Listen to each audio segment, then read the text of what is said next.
ناظرین، آج ہماری سب سے بڑی کوتاہی اور کمزوری ہے کہ آج ہم نے اپنے من کو چھوڑ کر تن کو محنت کا میدان بنا لیا۔ آج جتنی فکر ہم اپنی ظاہر کو بنانے کے لیے کرتے ہیں، اتنی فکر اپنے باطن کو سنوارنے اور بنانے کے لیے نہیں کرتے۔ آج ہمارے چہرے پر ذرا سا داغ لگ جاتا ہے، آج ہمارے چہرے پر ایک چھوٹا سا دانہ نکل آتا ہے، ہم دنیا والوں کے سامنے نہیں جاتے،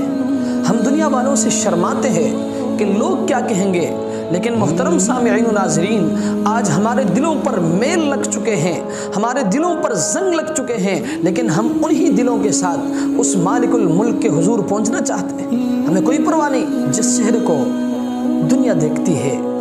ہم اس چہرے کو بار بار خوبصورت بنانے کی کوشش کرتے ہیں، بار بار آئینے میں اس چہرے کو دیکھتے ہیں، اس کو صاف کرنے کی کوشش کرتے ہیں، لیکن جس چہرے کو مالک الملک نے دیکھنا ہوتا ہے، اس چہرے کو ہم کبھی اپنے ضمیر کے آئینے میں نہیں دیکھتے۔ منہ دیکھ لیا آئینے میں پر داغ نہ دیکھا سینے میں، منہ دیکھ لیا آئینے میں